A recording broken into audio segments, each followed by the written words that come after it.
নমস্কাৰ ৰিঞ্জুমনিছ কিচেনলৈ মই পুনৰবাৰ আপোনালোকক সকলোকে স্বাগতম জনাইছোঁ। আজি মই আপোনালোকৰ কাৰণে একেবাৰে নতুন ধৰণে বনোৱা ইডলি পিঠাৰ ৰেচিপি এটা লৈ আহিছোঁ। এই পিঠাৰ ৰেচিপিটো বৰ্তমান কোনেও বনোৱা নাই, মই আপোনালোকক প্ৰথম বনাই দেখাইছোঁ। আপোনালোকে মোৰ পিঠাৰ ৰেচিপিসমূহ বহুত মৰম দিছে, তাৰ বাবে আপোনালোকক সকলোকে মোৰ ফালৰ পৰা বহুত ধন্যবাদ জনাইছোঁ। এনেকৈ মোক সদায় মৰম আশীৰ্বাদ কৰিব যাতে মই অকণমান আগুৱাই যাব পাৰোঁ আৰু আপোনালোকক নতুন ধৰণৰ ৰেচিপিসমূহ মই দেখাবলৈ চেষ্টা কৰিম। এই ইডলি পিঠাৰ ৰেচিপিটো বনাবলৈ একেবাৰে সহজ, লগতে খায়ো ভাল লাগে। আপোনালোকে এবাৰ বনাই চাব, খাই বহুতেই বেছি ভাল পাব। ৰেচিপিটো শেষৰলৈকে চাই যাব। তেনেহ'লে আহকচোন বেছি দেৰি নকৰি নতুন ধৰণে বনোৱা ইডলি পিঠাটোৰ মাজলৈ যাওঁ।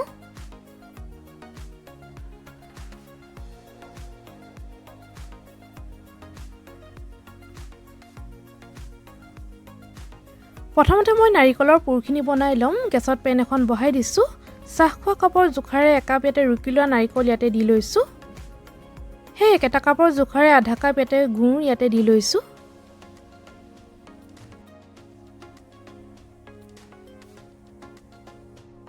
এতিয়া মই হেতাখনে সকলোখিনি ভালকৈ লৰাই দিছোঁ যাতে গুড়খিনি ভালকৈ গলি যায়। গেছৰ ফ্লেমটো মই ল'ত ৰাখিছোঁ। নাৰিকলৰ পুৰখিনি এদৰে সঘনাই লৰাই থাকিব। এয়া দেখিছেনে, গুড়খিনি অলপ গলিছে। যেতিয়ালৈকে নাৰিকলৰ পুৰখিনি আঠা নহয় তেতিয়ালৈকে এদৰে লৰাই থাকিব।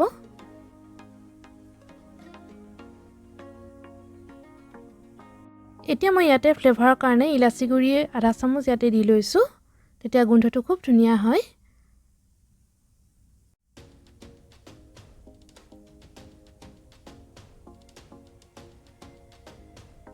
যেতিয়ালৈকে নাৰিকলৰ পুৰখিনি অকণমান শুকাই নাহে তেতিয়ালৈকে লৰাই থাকিব। নাৰিকলৰ পুৰখিনি এদৰে লৰাই থকাৰ পাছতে হাতেৰে অকণমান এদৰে চুই চাব। যদি এই ধৰণে লাডু বান্ধিব পৰাৰ দৰে হৈছে তেতিয়া হৈ গৈছে এইখিনি। এয়া চাওক, এইদৰে লাডু এটাৰ নিচিনা হৈছে, দেখিছেনে? ইমানলৈকে এইদৰে লৰাই থাকিব। এতিয়া মই গেছৰ ফ্লেমটো অফ কৰি দিলোঁ। এটা বাতি লৈ লৈছোঁ। নাৰিকলৰ পুৰখিনি মই এইদৰে নমাই লৈছোঁ। এয়া চাওক, মই সকলোখিনি নাৰিকলৰ পুৰ নমাই ল'লোঁ। এতিয়া মই এটা ডাঙৰ বাতি লৈ লৈছোঁ। চাহ খোৱা কাপৰ জোখাৰে ভাত খোৱা চাউলৰ শুকান পিঠাগুড়ি ইয়াতে মই 1.5 কাপ ইয়াতে দি লৈছোঁ।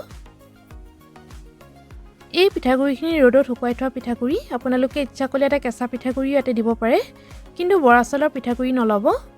ইয়াতে সৰু চামুচেৰে 4 চামুচ ইয়াতে ৰুকি লোৱা নাৰিকল ইয়াতে দি লৈছোঁ। এইদৰে নাৰিকল অকণমান দি দিব, তেতিয়া পিঠাকেইটা বহুত টেষ্টি হয় খাবলৈ। আপোনালোকে যদি পিঠা সৰহকৈ বনায় তেতিয়া সকলোৰে পৰিমাণ সৰহকৈ দিব।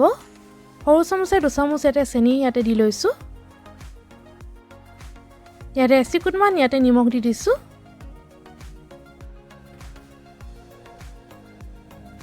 এতিয়া মই সকলোখিনি ভালকৈ মিক্স কৰি লৈছোঁ। এইদৰে ভালকৈ মিক্স কৰি ল'ব।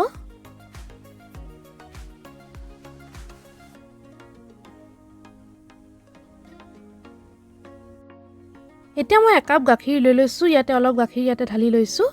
মই আমুল তাজা গাখীৰটো লৈছোঁ। আপোনালোকে ইচ্ছা কৰিলে ইয়াতে গৰু গাখীৰো ইয়াতে দিব পাৰে। অলপকৈ গাখীৰ দি মই পিঠাৰ বেটাৰটো বনাই ল'ম। আপোনালোকে ইচ্ছা কৰিলে ইয়াতে গাখীৰৰ সলনি ইয়াতে পানীও দিব পাৰে, কিন্তু গাখীৰ দিলে পিঠাৰ টেষ্টটো বেছি ভাল হয়। ইয়াতে কিন্তু গৰম পানী বা গৰম গাখীৰ ইয়াতে নিদিব। নৰ্মেল টেম্পাৰেচাৰ থকা গাখীৰ বা পানী ইয়াতে দি ল'ব।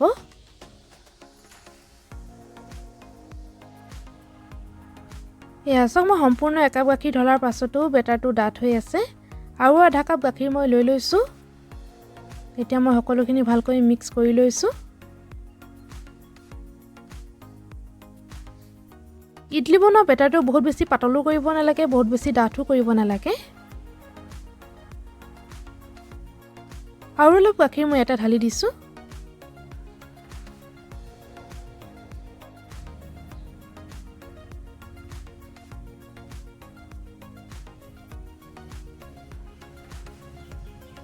ইডলি বনোৱা বেটাৰটো এই ধৰণৰ হ'ব লাগে। চাওক, বেছি পাতলো নহয়, বেছি ডাঠো নহয়। এয়া চাওক।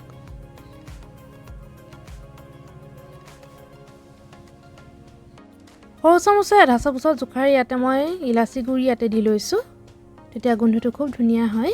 আপোনালোকে যিসকলে ইলাচিৰ গোন্ধ বেয়া পায় তেওঁলোকে নিদিব। সৰু চামুচে এচামুচ এটা ঘিউ দি দিছোঁ। এইদৰে ঘিউ অকণমান দি দিব, তেতিয়া পিঠাকেইটা বহুত কোমল হয়, লগতে খাবলৈও ভাল হয়। পিঠাৰ বেটাৰটো এই ধৰণৰ হ'ব লাগে, বেছি পাতলো নহয়, বেছি ডাঠো নহয়। এতিয়া মই পিঠাৰ বেটাৰটো 10 মিনিটমান সময়ৰ কাৰণে ঢাকি ৰাখিম। এইদৰে ঢাকি ৰাখিব। পিঠাৰ বেটাৰটো 10 মিনিটমান সময় ঢাকি ৰখাৰ পাছতে এতিয়া হেতাখনে এইদৰে লৰাই দিছোঁ। যদি পিঠাৰ বেটাৰটো অকণমান ডাঠ হয়, তেতিয়া ইয়াত অকণমান গাখীৰ দিব বা পানীও দিব পাৰে। মোৰ কিন্তু ঠিকেই আছে।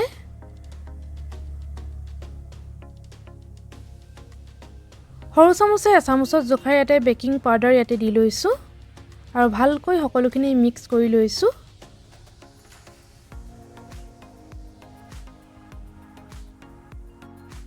ইডলি পিঠা বনাবৰ কাৰণে বেটাৰটো ৰেডি হৈ গ'ল।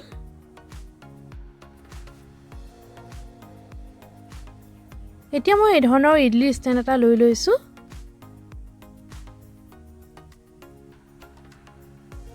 ইডলিৰ ষ্টেণ্ডটোত মই এইদৰে অকণমান ঘিউ সানি লৈছোঁ।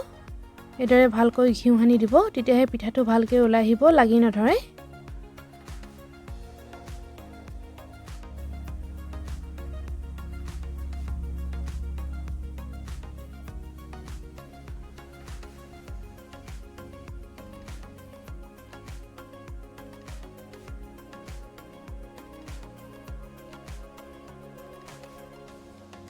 এতিয়া মই ইডলি পিঠাৰ বেটাৰখিনি আকৌ এবাৰ এইদৰে লৰাই লৈছোঁ।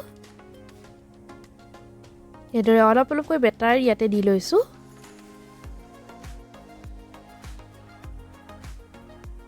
এইদৰে অলপ অলপকৈ বেটাৰ ইয়াতে দি ল'ব।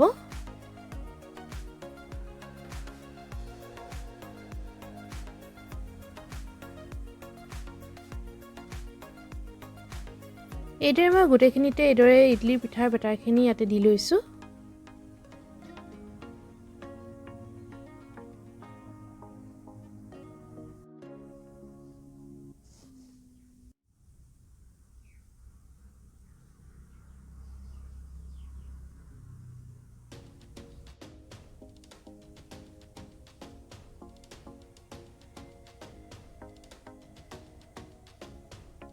পিঠাৰ বেটাৰখিনি মই ইডলি ষ্টেণ্ডটোতে এইদৰে দি ল'লোঁ।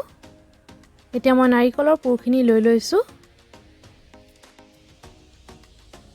হাতত এইদৰে মই অকণমান ঘিউ লগাই লৈছোঁ। এয়া নাৰিকলৰ পুৰ অকণমান লৈ লৈছোঁ। বহুত বেছি নহয়, অকণমান লৈ লৈছোঁ। এইদৰে গোল কৰি লৈছোঁ আৰু এইদৰে অকণমান চেপেটা কৰি দিছোঁ। এয়া দেখিছেনে? এতিয়া মই ইয়াৰ ইডলিটোৰ ওপৰতে এইদৰে দি দিছোঁ। এইদৰে দি যাব আৰু এটা এইদৰে মই গোল কৰি লৈছোঁ।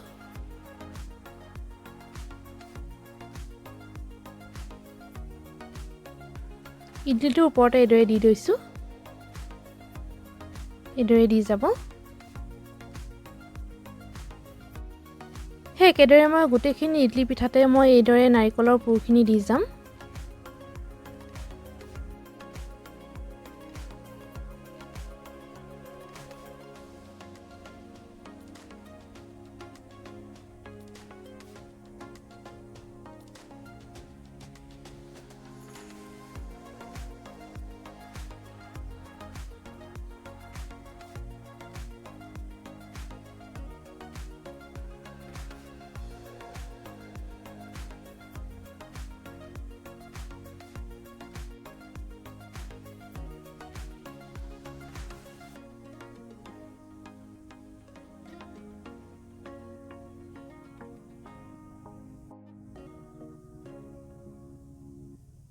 এইদৰে মই গোটেইখিনি ইডলি পিঠাতে নাৰিকলৰ পুৰখিনি দি ল'লোঁ।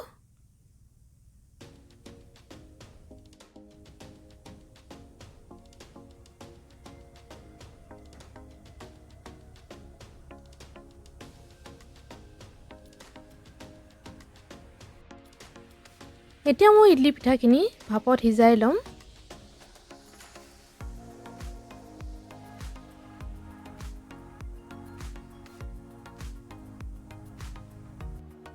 গেছত কুকাৰ এটা বহাই দিছোঁ। 2 গিলাচ ইয়াতে পানী দি লৈছোঁ। বহুত বেছি পানী দি নিদিব, 2 গিলাচমান জোখাৰে ইয়াতে পানী দিলে হৈ যাব।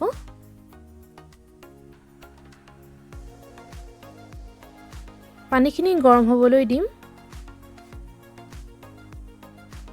পানীখিনি গৰম হৈছে এতিয়া মই ইডলিৰ ষ্টেণ্ডটো ইয়াতে দি দিম গেছৰ ফ্লেমটো মই মিডিয়াম কৰি 10-15 মিনিটৰ কাৰণে পিঠাখিনি ভালকৈ সিজিবলৈ দিম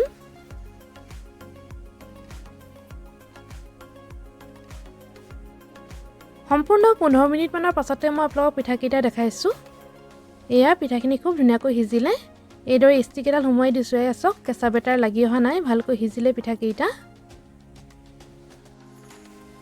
এতিয়া মই পিঠাখিনি নমাই লম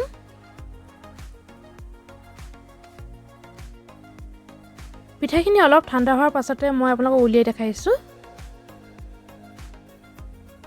পিঠাখিনি অলপ ঠাণ্ডা হ'ল এতিয়া মই আপোনালোকক এটা এটাকৈ উলিয়াই দেখাম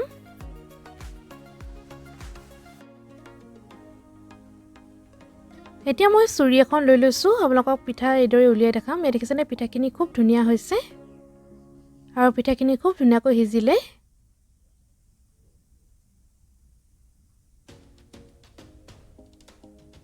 এয়া দেখিছেনে পিঠাটো খুব ধুনীয়া হৈছে আৰু বহুতে কোমল হৈছিল পিঠাটো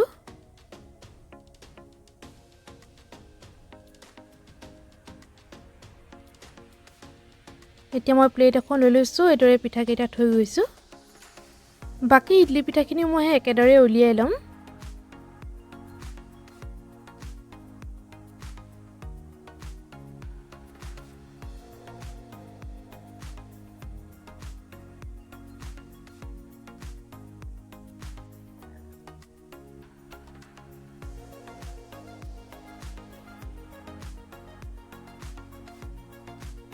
বাকি ইডলি পিঠাখিনি মই একেদৰে বনাই লম 15 মিনিটৰ পাছতে মই পিঠাখিনি দেখাইছো খুব ধুনীয়া হৈছে পিঠাকেইটা আৰু ধুনীয়াকৈ সিজিলে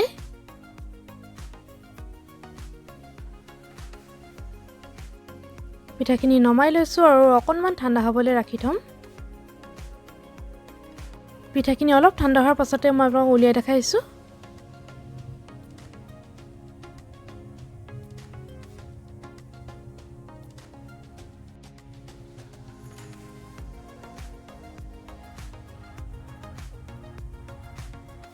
নতুন ধৰণে বনোৱা ইডলি পিঠাটো বনাবলৈ একেবাৰে সহজ লগতে খাইও ভাল লাগে এবাৰ বনাই চাব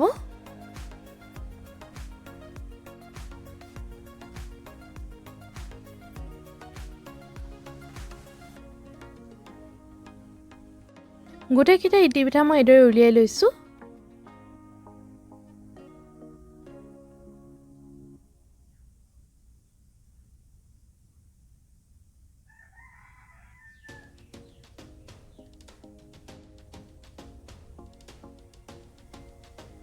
এয়া দেখিছেনে ইডলি পিঠাখিনি দেখিবলৈ খুবেই ধুনীয়া হৈছে লগতে খাবলৈ বহুতেই টেষ্টি হয় ইডলি পিঠাৰ লগত খাবৰ কাৰণে মই বানবাটি এটাত গাখীৰ চাহ অকণমান লৈ লৈছো এইদৰে খাই বহুতেই বেছি ভাল লাগে আজিৰ ৰেচিপিটো চাই যদি ভাল পালে লাইক কৰিব কমেন্ট কৰিব শ্বেয়াৰ কৰিব লগতে যিসকলে মোৰ চেনেলটো নতুনকৈ চাইছে প্লিজ মোক সাবস্ক্ৰাইব কৰি দিব আৰু কাষতে থকা বেল আইকনটো টিপি অল কৰি দিব তেতিয়াহে মোৰ আহিবলগীয়া সকলোবোৰ ভিডিও নটিফিকেশন পাই থাকিব এটা পিঠা মই আপোনালোকক ভাঙি দেখাম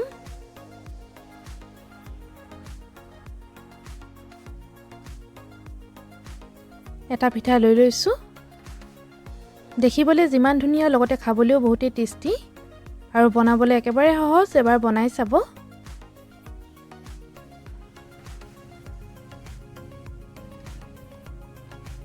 ৰেচিপিটো শেষৰলৈকে চোৱাৰ বাবে বহুত বহুত ধন্যবাদ তেনেহলে আজিলৈ আহিছো ধন্যবাদ